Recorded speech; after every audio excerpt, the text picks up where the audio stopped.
On commence donc par la première question.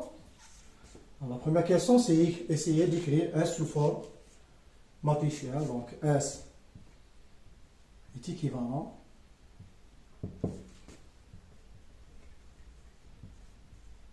à l'écriture matricielle A fois X, c'est égal à B. C'est quoi A? A, c'est la matrice des coefficients. Le X, c'est le vecteur colonne qui contient les variables. Et B, c'est le vecteur colonne du second nombre. Donc avec, on commence par la matrice A. Donc c'est les coefficients. Donc la première ligne c'est 3, 1, 2. Deuxième ligne c'est 1, moins 4, 1. Et la troisième ligne c'est 2, 3, 2. C'est 2, 3. Le X, c'est un vecteur colonne. Il contient que les variables. Donc ça va être égal à X, Y, Z. Et B, c'est aussi un vecteur colonne qui contient le second nombre. Ça va être égal à 4, 15 et moins 3. Par exemple, si on multiplie A fois X, on va trouver le B. Par exemple, si on multiplie la première ligne par le X, si on fait A fois X, donc ça va être 3 fois X, plus 1 fois Y, plus 2 fois Z, égale. La même chose pour les autres. Alors, la deuxième question, c'est résoudre, si possible, le système S par la méthode de Cramer. Alors, la deuxième question, pour que S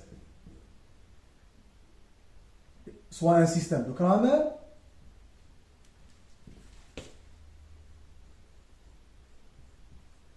il faut que la matrice associée à ce système soit une matrice carrée et inversée. Donc, il faut que A soit carré et inversé.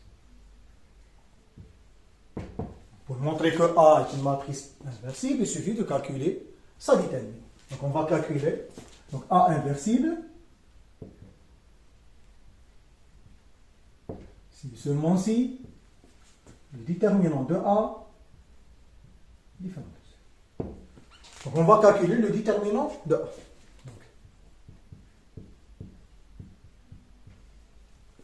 Donc, c'est 3, 1, 2. 1 moins 4, 1. Et 2, 3, 2. Et là, on va essayer de faire une autre méthode qui s'appelle la méthode de Serres. Voilà. On peut calculer ce déterminant par la méthode de cofacteur. On peut calculer par exemple, la méthode des éliminations de Gauss. Et on peut utiliser aussi ce qu'on appelle la méthode de Serres. C'est une méthode qui est valable pour les déterminants de taille 3. Donc, il n'est pas valable pour n'importe quel déterminant, mais juste pour les déterminants d'ordre 3. Alors, qu'est-ce qu'on va faire? On prend le déterminant et on va recopier les deux premières colonnes à la fin. Donc, on recopie ces deux colonnes-là. Donc, 3, 1, 2. Et après 1, moins 4, 3. Alors, parfois, on peut même travailler avec les lignes. Si on travaille avec les lignes, on copie les deux premières lignes à la fin. Et maintenant, qu'est-ce qu'on va prendre? On va prendre toutes les diagonales qui contiennent 3 éléments. Alors, exemple, ces valeurs, et ces valeurs. Ces valeurs sont les diagonales descendantes. Après, on fait la même chose avec les diagonales. Avec ces diagonales, toujours qui contiennent 3 éléments. Alors, maintenant, il nous reste les signes. Alors, les signes, on prend, pour les diagonales descendantes, on fait une AD+, et là, on fait automatiquement des moins. Alors, ce déterminant, c'est égal à quoi? C'est le produit, c'est la somme des produits de ces éléments. Par exemple, c'est 3 fois moins 4 fois 2 fois plus 1 fois 1 fois 2 fois plus 2 fois 1 fois 3 fois moins 1 fois plus. Après, c'est plus 2 fois moins 4 fois 2 fois moins Après 3 fois 1 fois 3 fois moins. Après plus 2 fois 1 fois 1 fois moins. Donc ça va nous donner. Donc c'est 3 fois moins 4 fois 2 fois plus, ça va nous donner moins 24. 1 fois 1 fois 2 fois plus, ça va nous donner plus. Et 2 fois 1 fois 3, ça va nous donner 6. Après, 2 fois moins 4 fois 2 fois moins 1, ça va nous donner 16. 3 fois 1 fois 3 fois moins 1, ça va nous donner 9. Et 2 fois 1 fois 1 fois moins 1, ça va nous donner moins 2. Donc on fait nos calculs. Donc, vous voyez, cette quantité c'est 24. Moins 24 c'est 0.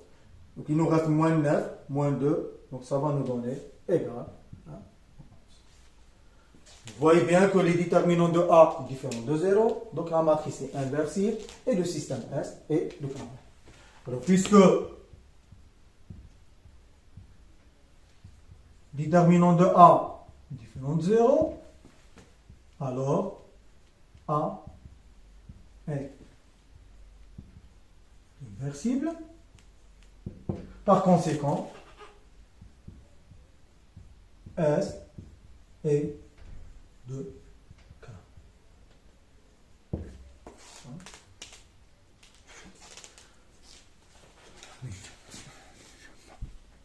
Donc, puisque le système est un système de Cramer, donc S admet une solution unique. Donc, le système de Cramer assure deux choses. Assure l'existence de la solution et l'unicité de la solution. Donc, admet une solution unique.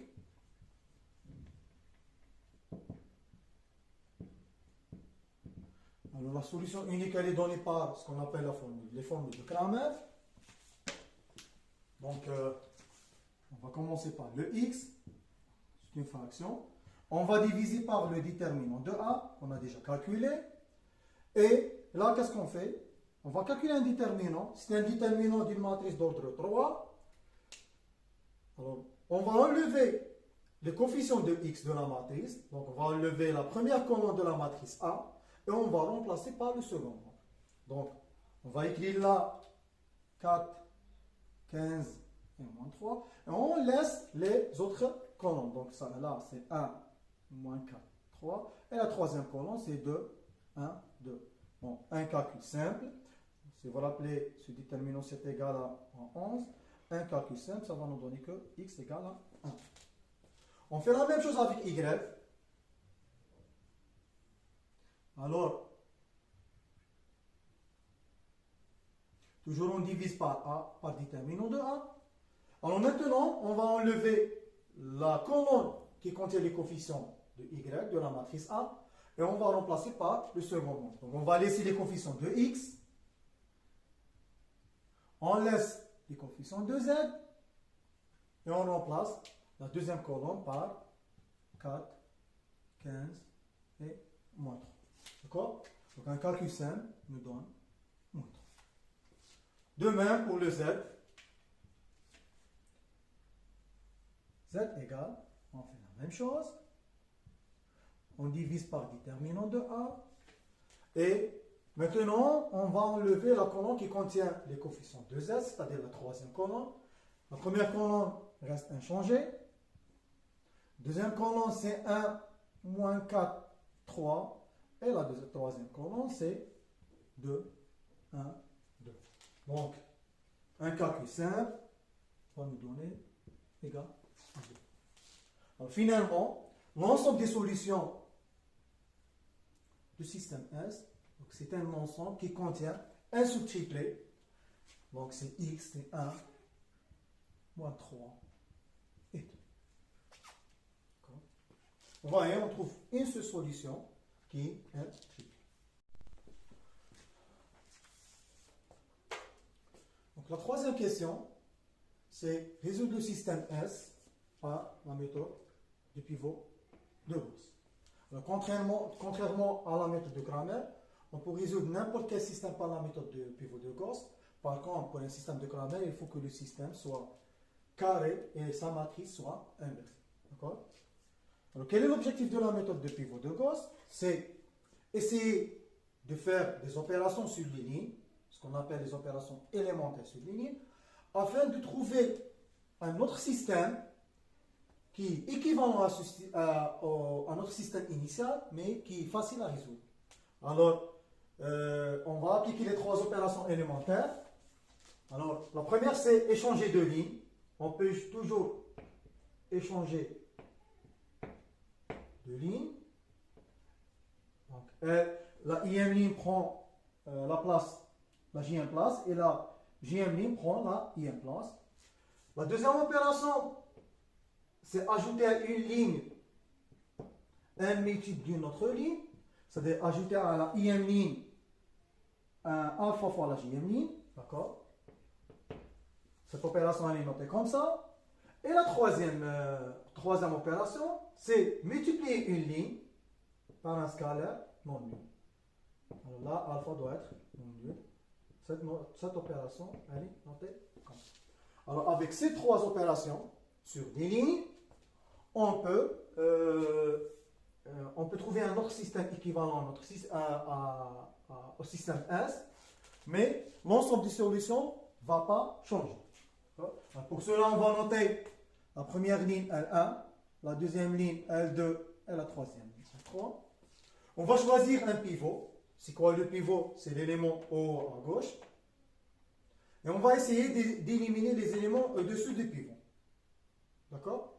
Alors, de préférable que le pivot soit égal à 1 ou bien moins 1. Alors, pour cela, vous voyez, cette valeur égale à 1, on peut changer ces deux lignes pour avoir un pivot égal à 1. Donc, on peut changer les deux lignes L1 et L2. Donc, L1, c'est-à-dire, on va utiliser la première opération. Et le système S devient x moins 4y plus z égale à 15. Deuxième ligne, c'est 3x plus y plus 2z égale à 4. Et la troisième ligne, c'est 2x plus 3y plus 2z égale à moins 3.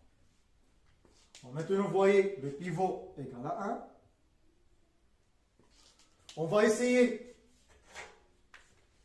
de jouer sur ce pivot pour éliminer 3x et 2y en utilisant ces trois opérations. Alors, on va noter 1.